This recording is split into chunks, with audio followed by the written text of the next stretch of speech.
So today we're going to talk about the topic that we all love to hate, and it's crystal tech. So we are in KvK, and I have those two buildings that we kind of hate. One is Crystal Mine, the other one is Crystal Research Center.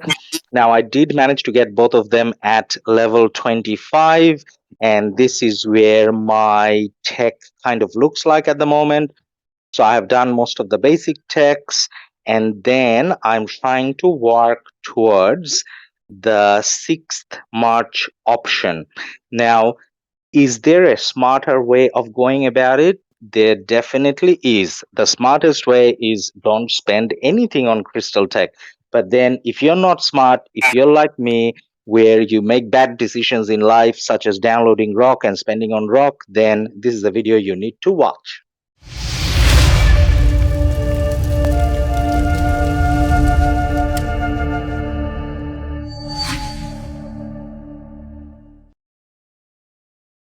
In terms of crystal tech, in terms of the buildings and the technology itself, you're looking at spending 470 days of speed ups.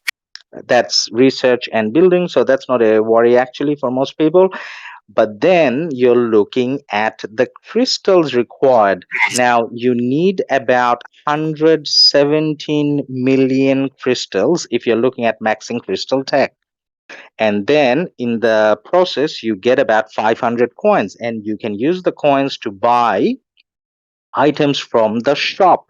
Now quickly let's have a look at the shop. So this is the shop we are talking about. So as you can see, you get about 500 coins if you max, and sadly that's not even enough to buy a city skin. You probably need to roll over a little bit in the next KvK to get the city skin if that's what you're after. But then in terms of the accessories, you can get them using those coins. Now picture that I want to display is the crystal bundles. Now, if you look at this picture, as you can see, this is provided or created by Kingdom 1093. So thank you to 1093 and Anarchy, who I believe is the creator of this document. Now, this is a beautiful graphical description of how much money you need to spend as a spender. So if you're a spender, the minimum you're looking at spending is $109 for the pop-up bundles, and you in the process you get about 14 million crystals. On top of that, you should definitely buy the $5 premium crystal supply that gives you 60,000 crystal per day. It also boosts your mine crystal production speed by 50%. Now, other than that, there is Conqueror's Will and Mountain Warfare that kind of pop up. Conqueror's Will is daily, so maximum $35 you can spend, and you get another 1 million from there. And Mountain Warfare comes in when a pass opens, and you get for $185 overall, you get 9 million. Speaking of the spending and speaking of, I guess, the strategy that you should use for your crystal tech, I want to split it up into two groups. So one of them will be low spending or free to play, and the other one would be the spenders, whether it be mid or high spenders, because it actually changes the strategies, the pathway you're supposed to follow. Now, to talk about this, I have a guest here today, and that's our King Dato from 2161. How are you going, Dato? I'm good, man. Thanks for having me here. Thanks for joining us. Starting with the free to play or low spender version. So, what's your recommendation for them? As in, how should they progress their crystal tech in the academy or the buildings itself? So first off, for free to play players, as we're talking about, the first thing you want to do when you enter the map is have both of your buildings set, the Crystal Research Academy and the Crystal Mine. Yeah. So based on what I recommend that most free to play players get your Crystal Mine to around level 23 is good. You don't have to go max out on 25 straight away. Yeah. And as for the Crystal Academy, 19 to 20 would be an ideal spot for free to plays to stop at, because you get around 3%. If I'm not mistaken, it's around 2.8 to 3%, depending if you're level 20 or 19. Yep, 3% 19 is, is 2.8. Yep. yeah, you get a little boost on the reduction of the crystal resources that you need to level up. Yep. So 19 to 20 would be good. So if we're going to start off on the crystal research part, for free to play players, I would recommend that you crystal resources. So that's either through doing bastion quests or through barbarians. If you're a free to play player, obviously buying bundles is out of the picture. So these are the only two methods besides the crystal mine, but that's minimal amount of resource. So Yeah. in order Yeah.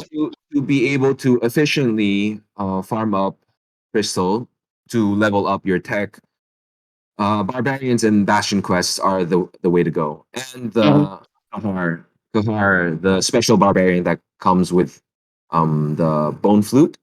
Yeah. Yeah. So our focus of free to play player tech will be, if you look at the crystal research map, you'll Yeah. see treaties and culture exchange. Yep. These give you a buff of maximum 35% when maxed of crystals from Bastion quests, and the cultural exchange will give you favor. Favor is useful because first you need to get your bastions to level 6 in order to unlock the skills. So, Yeah. depending on the commander, this is a little bit of RNG in play. Hmm. And then when you get the cultural exchange maxed out, it's at a 35% buff as well. So that's the Hmm. first two things you want to focus for. Yeah. After So, that, Dato, mhm. just one checkmate. So, when it comes to treaties and cultural exchange, they have a level one and a level two. So, for free to play low spenders, I think it's quite realistic to max treaties and cultural exchange level one. But do you Yeah. think they should initially focus on going towards two as well, as much as they can, as in level two for these two items? Um, I wouldn't go so far to push to Barbarian Reports, the Treaties 2 and Cultural Exchange 2 yet, because you still Mm, have other research that you need that would help you a lot in fighting KvK barbarians. Because in yeah. if it's your first time doing KvK, Strife of Conquest, a season of Conquest, Hmm. sorry, um, the barbarians here are a lot harder than what you have previously fought in KvK 3 or Light versus Darkness or the KvK 2 or 1 or even in Home Kingdom. So Yeah. you'll need the next set of uh, personal research in order to be able to efficiently farm up barbarians, and that is Mm. Barbarian Reports 1 and First Aid 1. So first aid one and barbarian reports one. So just Yeah, looking at that, so that actually gives you the barbarian one. Barbarian reports give you 35% attack against barbarians. So yes, that's definitely mandatory. And first aid helps you get less wounded troops or heal some of the wounded troops from your barbarian fighting barbarians, right? yeah, yes, sir. Okay, yeah, sounds good. So I think just from memory, because I did play Season of Conquest with an Autocan before where I wasn't spending too much. I Huh? think before Pass 4 opens, I only managed to get the Barbarian reports to level 1, as in level 1 to 5, and then First Aid 1 to level 5 as well, Yeah, and I don't think I managed it all the way towards Treaties 2 or Barbarian Reports 2. So, yeah, just confirming, mate, you're recommending rather than going for, I guess, the other sort of technologies that comes with Crystal Tech, such as Attack and Plunder and Skillful Craftsmen, uh-huh. rather to focus on the treaties and cultural exchange and barbarian. Now, one question that I had, which is about treaties. So, treaties is something as a spender that we do kind of focus on, which is lowering the crystal cost of research. But you're recommending that's not the ideal way to go for free to play players or low spenders. Skillful Operation. the one that reduces research costs.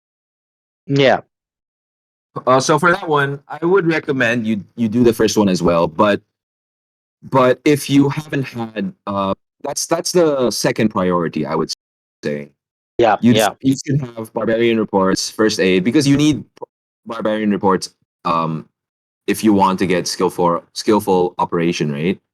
yeah, yeah, Yeah. The Because the thing is, the maxed out buff that the skillful, let's say not buff, the reduction that it gives when you max out skillful operation is at 5% only, which helps further down the lane when you're doing more expensive researches. But in the beginning, yeah.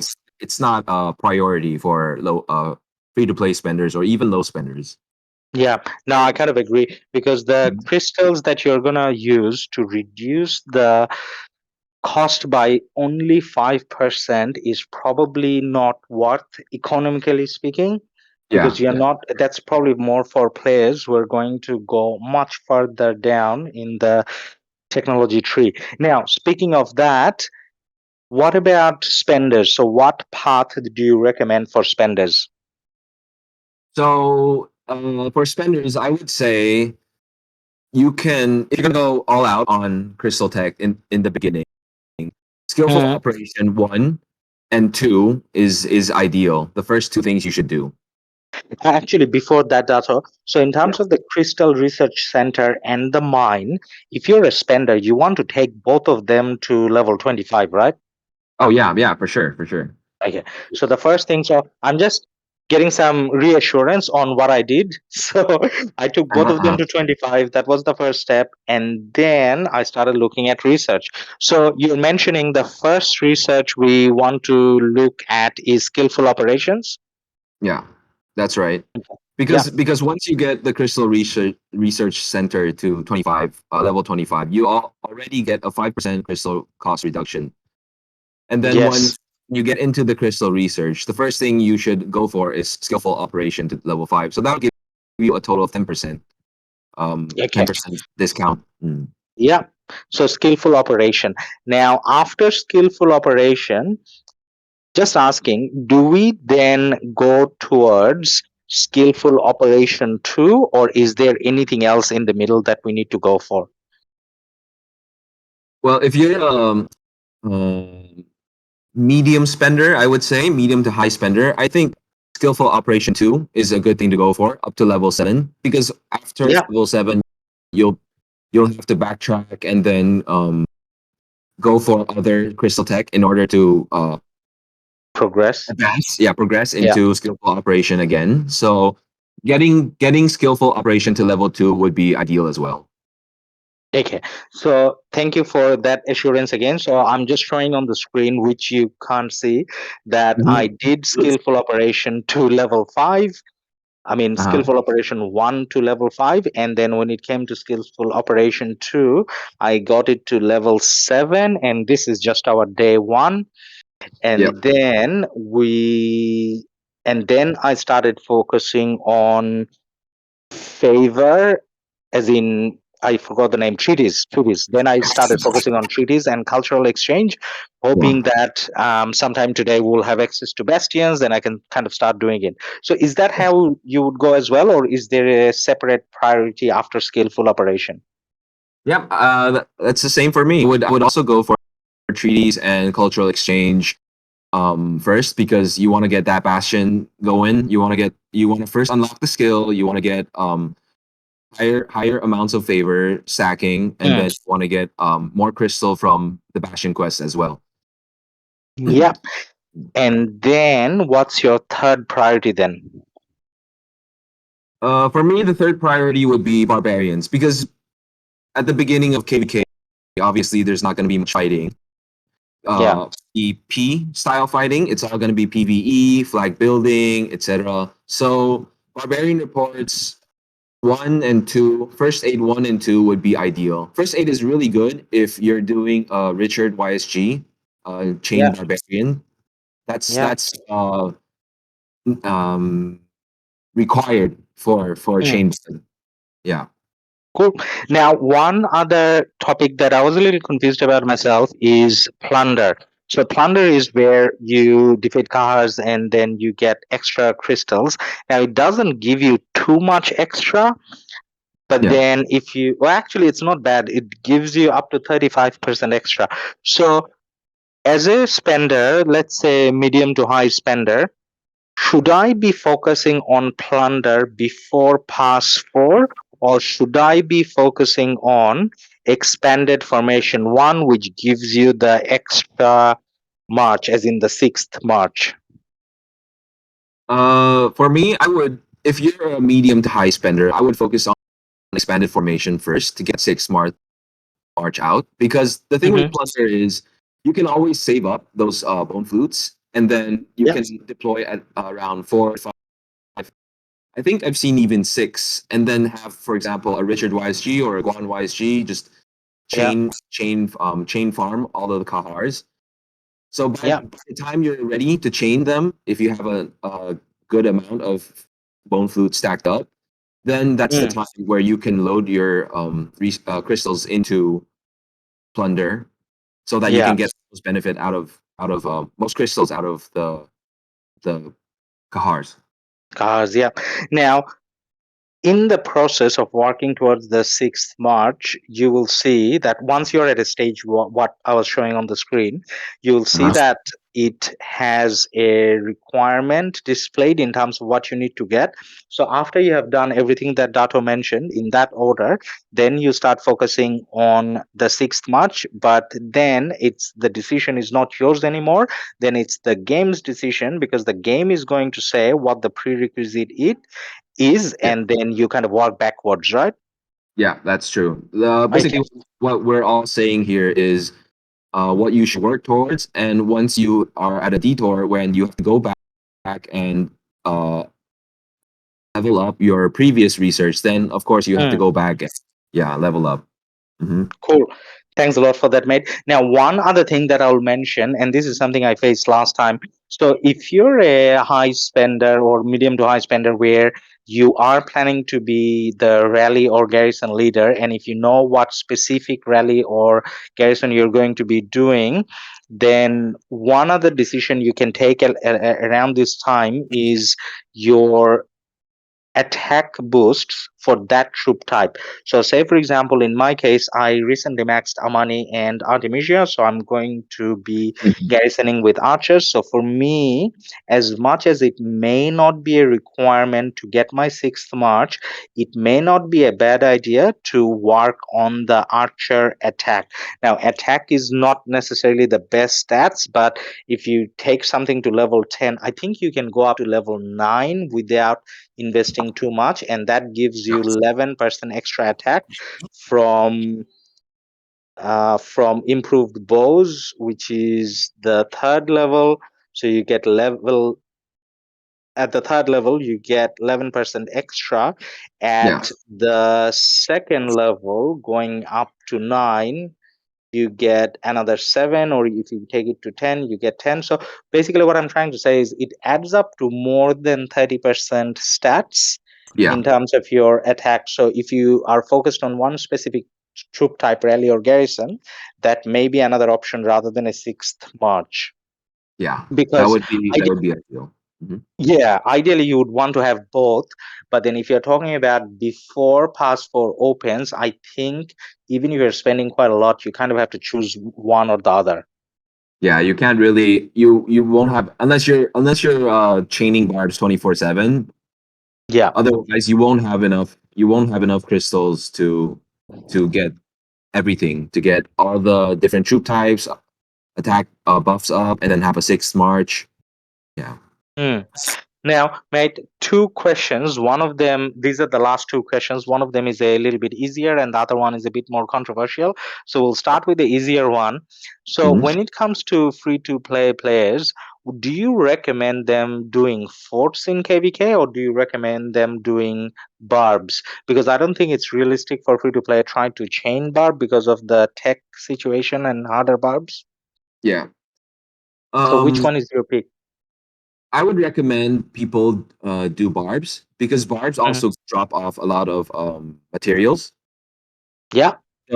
So that's one thing that everyone needs in this game, materials. So Yeah, that would be my recommendation for that's how to spend your AP here.